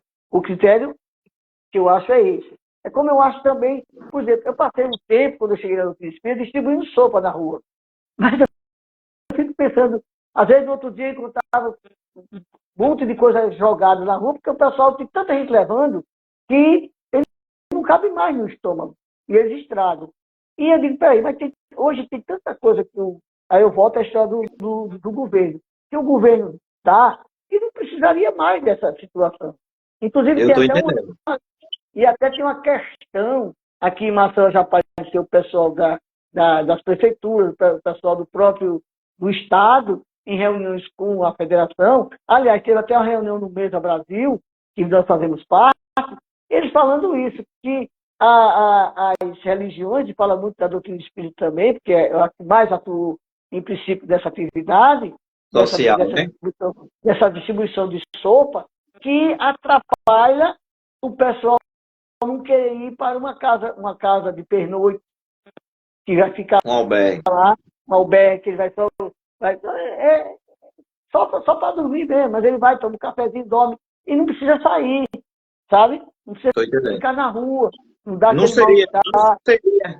seria a hora, Gelson, da gente focar mais na mensagem e no acolhimento dessas pessoas que vêm, de realmente abraçar com amor, de realmente tratar com carinho aquele que vem à casa, para que a gente faça a pessoa voltar, porque foi acolhido e se sentiu bem, e não por nada mais, por uma cesta, nem por uma psicografia, mesmo entendendo que quem perdeu um ente querido vai querer sempre respostas, né? Isso. De o que aconteceu e por que aconteceu, mas a gente deixando claro que isso ele vai compreender ao longo do período, né, de estudos e de acompanhar a casa, não é isso?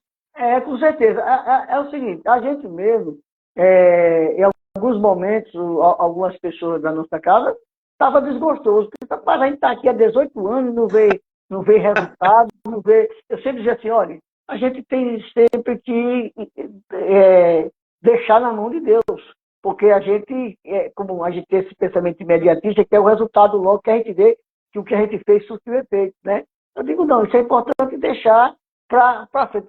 Isso é um trabalho para Jesus, a gente está só acordando isso. Mas acontece que agora, esse ano, a gente está com duas pessoas que resolveram trabalhar. Quer dizer, já é uma alegria muito grande que a pessoa diz, ó, eu quero estudar, eu estou com a moça lá sozinha, É uma colheita, estudando né? comigo. É uma colheita, não é? Mas é como eu digo, a gente vai semear, mas quem vai colher é Deus. E quando a gente colhe, maravilhoso. Porque eu estou fazendo o seguinte, eu estou com 72 anos, a Carmen está com 70 anos, e o resto do pessoal. Novo. E o pessoal que está lá, a maioria não tem condição de tomar conta. Mas eu estou vendo que está começando a chegar alguém que já sabe ler, alguém que pelo menos sabe escrever, quer dizer, na forma dele, mas sabe, né? É o que nós chamamos umas pessoas que não são analfabetos estruturais, né? Mas que já têm um certo conhecimento, estão estudando, estão ouvindo as palavras, estão exercitando a falar aquelas palavras que constam, às vezes, complexas, que tem no próprio livro dos Espíritos, mas estão aprendendo. Outros já estão já cuidando lá dentro das crianças. Isso é um começo. Mas é isso que eu digo. Não simplesmente distribuir por distribuir, mas com algum critério que consiga acordar as pessoas. E nós, lá em Joaquim Gomes, graças a Deus, as pessoas estão acordando. E se a gente desencarnar, não tem bagunça.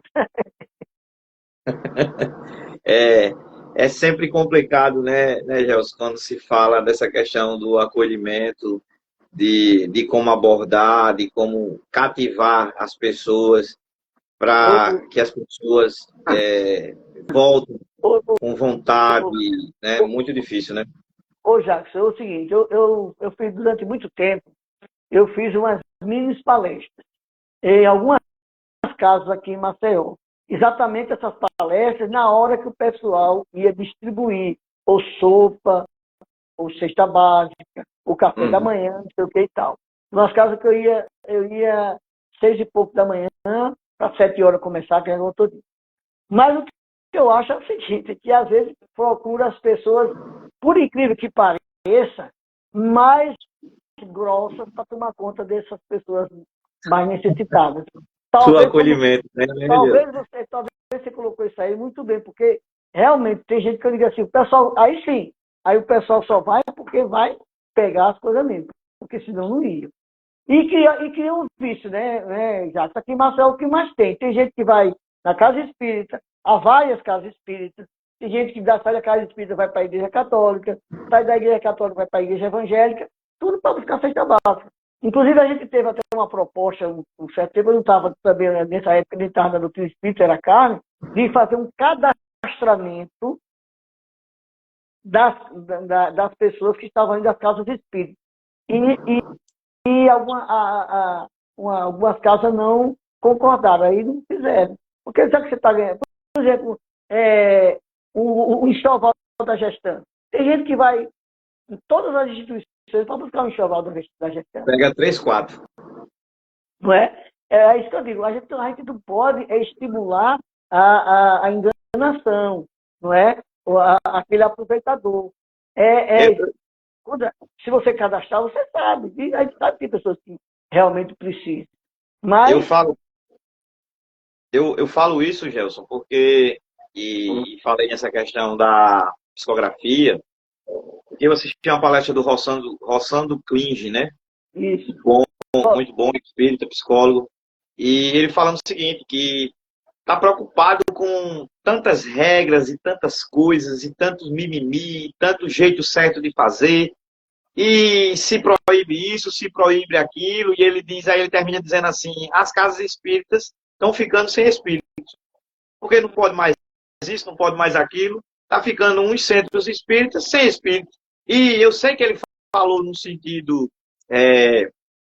alegórico, mas faz sim algum sentido, pelo menos na minha concepção, de que muitas coisas estão se perdendo nessa caminhada da gente por essas falhas nossas, não por falha da doutrina, falha de nós que estamos à frente dessa divulgação. O que é que o amigo pensa sobre isso?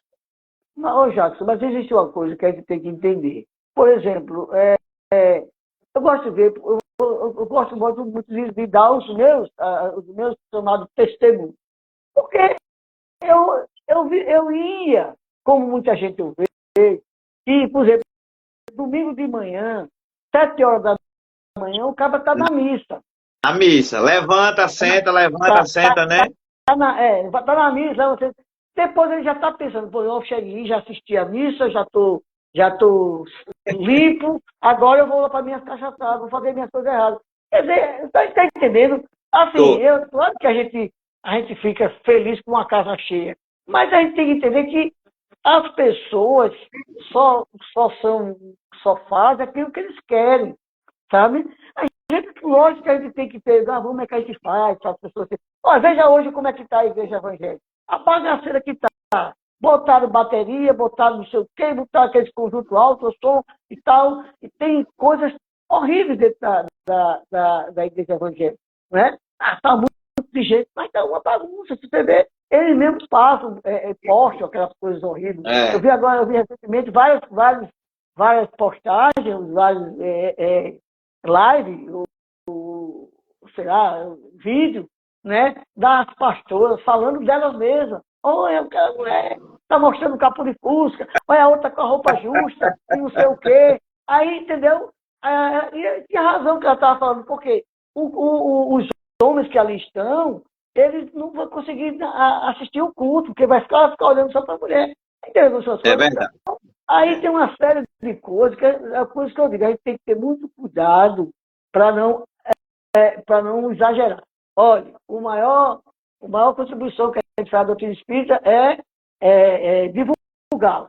Ponto.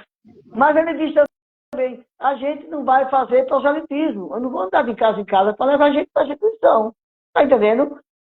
Porque não é um caminho que os evangélicos fazem. Eu não vou fazer porque eu tenho consciência que quem quer, ele fica. Porque quem vai só atrás do benefício, ele não fica. Até porque a doutrina espírita, ainda hoje, você viu agora aquele Frei Gilson, né? Sim. Ainda hoje, não é? O próprio evangélico bate muito na doutrina espírita. Lá em Joaquim Gomes, um pastor disse, que eu não sei nem quem é, que eu não fui nem atrás, nem sei qual foi o segmento religioso. Nem ligue. Não ligo não. Está um evangelizando nosso, que a doutrina espírita é uma macumba disfarçada. Aí eu só fiz assim, fiz assim perguntar a ele, você viu alguma coisa aqui estranha? Ele disse, não. O que é que você vê aqui? É o ensinamento do Evangelho de Jesus à luz da doutrina espírita. Então, não é? Pronto. Resumiu. Então, assim, aí eu não importa. Eu acho legal se você tiver uma casa com mais gente, fizer uma frequência. Não é exageradamente, mas uma casa que tem 50 lugares, tem 50 pessoas sentadas. Uma casa que tem 100 lugares, tem 100 pessoas sentadas. Isso é legal. Eu estou aquelas cadeiras, que negócio, porque tem pessoa para ali, ou um pouco menos, né? Às vezes você chega uma casa menor, agora a gente fica triste. Por exemplo, eu vejo uma casa como o nosso querido Melo Maia, uma casa centenária, né? Que hoje você vai fazer uma palestra, tem 4 pessoas, só os trabalhadores mesmo, quase. No máximo 6, 8 pessoas ao prazer que eu fui. Agora, eu sempre bato nisso. É a questão de evangelização. Não é que todos evangelizando vão ser espíritas, ou vão ser trabalhadores da casa espírita, ou vão estar frequentemente na casa espírita, não. Mas dentre aqueles que a gente evangeliza, uns 3 ou 4 ou 5 ficam. Veja como é estudo. Eu não sei se acontece isso com vocês aí em União. O que é estudo? Estudo, eu me lembro quando eu cheguei na doutrina espírita, pessoal, olha, vai abrir um estudo. Aí 50 pessoas entravam. Terminavam com 2, 3. Entendeu? Mas não é verdade? Então, nós ainda somos como crianças. Nós nos empolgamos por um brinquedo. E depois a gente pode. Vou fazer outro exemplo meu aqui. Eu até disse assim, eu não vou mais chamar ninguém, nem levar ninguém de Maceió para trabalhar. Porque durante muito tempo a gente levava. A gente saiu daqui, essa semana está até começando com a Carmen. A gente saiu daqui em 5 pessoas, 3 pessoas que vinham e eu e Carmen, 5 pessoas. Depois do encantamento, daquela coisa de deslumbramento, passou isso, o pessoal não foi mais. Entendeu? Então, a gente tem que observar isso. Por exemplo, você está com a instituição ali, porque você quer continuar estudando a doutrina espírita e quer fazer a divulgação da doutrina espírita. Ponto. Mesmo sem ser adésio. Um dia, provavelmente, vocês, depois de arrumadinho, montadinho, vocês fazem a sua adesão, procurando trabalhar dentro do que eu até pedi o pessoal da federação, porque a gente vê muito, eu não só no falando do quarto pé, mas em geral da doutrina espírita, que tem um monte de casa que foi adepto, você chegou lá, não está naquela regularidade. Muito bem, não é? Mas eu digo assim, olha, o ideal é a gente ter um questionário que seja coerente para eu passar para o pessoal e o pessoal responder. Por exemplo, eu para saber se vocês fazem um atendimento fraterno bem organizado, eu tenho que estar lá naquele momento. Aí Sim. eu pergunto. Não fazemos. Será que o camarada vai permitir ou vai querer permitir? Está entendendo? Eu me lembro do momento que aqui, quando a Mary Jane foi a primeira vez, aliás, ela não foi nem presidente, ela era coordenadora da área mediúnica. E ela, como também para aprender e para exercitar e comparar as instruções do OSCE, que é a Orientação à Casa Espírita, ela pediu às casas para participar das reuniões mediúnicas. Poucas casas concedeu. Está entendendo? Porque às vezes o pessoal tem medo.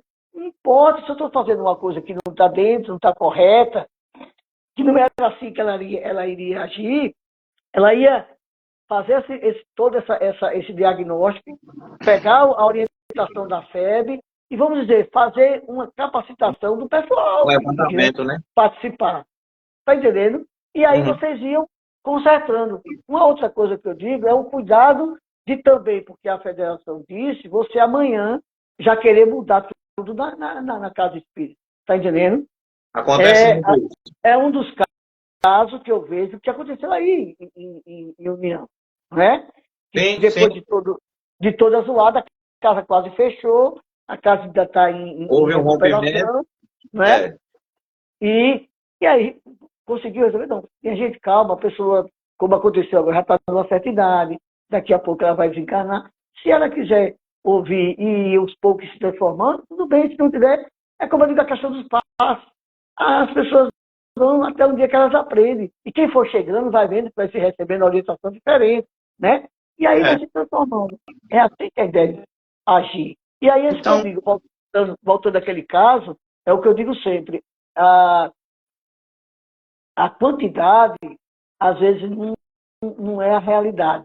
Não é? O que vale, que eu vejo sempre, é a qualidade das pessoas quererem. Falo meu exemplo. Quando eu quis, eu me entreguei de corpo e alma. Não estou perfeito, não sou santo, não sou nada, mas eu estou trabalhando para isso. Eu fiz uma palestra aí em Maceió e terminei dizendo o seguinte, que eu não vou nunca pegar o microfone na oportunidade que eu tiver, se for para cantar, se for para falar alguma coisa, e dizer que a doutrina espírita é a única verdade absoluta. Não vou nunca fazer isso. Lógico. Também não vou dizer a ninguém nunca que ela tem que ser espírita porque é a única coisa certa, também não vou dizer. Não vou. Corretamente. E falei também que o meu papel como espírita não é formar novos espíritas, porque não é um papel meu. Eu tenho que me melhorar na minha concepção, mas terminei dizendo o seguinte, meu amigo, de que estou na doutrina espírita porque ela me completa. Ela responde às minhas perguntas e às minhas questões. Então, é a minha realidade. Eu não posso impor ela para ninguém, né? Então, é muito, muito maravilhoso. E indo para o nosso final, queria saber se o amigo gostou da nossa conversa. Rapaz, para mim foi maravilhoso, sabe? A gente, esse papo bem legal, bem aberto, e a gente vai aprendendo, a gente vai transformando, a gente vai se modificando aos poucos, e é isso que eu sempre trago esse posicionamento meu. A doutrina espírita me fez acordar para a realidade da vida. E essa realidade é que eu estou dela. Porque eu poderia ter ido, tocado, e deixava para lá e ir embora e acabou. Continuava nas minhas farras, nas minhas cachaçadas, né? E foi através da doutrina espírita que eu deixei de beber, eu comecei a fazer um trabalho de melhoria na minha vida, né? Cada dia tentando transformar aquilo que eu tenho de errado, ainda tenho muito, não é fácil, né? E nós estamos todos estudantes. Quem sou eu para ensinar alguém? Eu transmito aquele ensinamento de Jesus, que é mais para mim do que para a plateia. Mas como a gente gosta de falar, né? Eu gosto de falar e cantar, como você também, a gente leva essa mensagem até para que a gente ouça a nossa voz, né?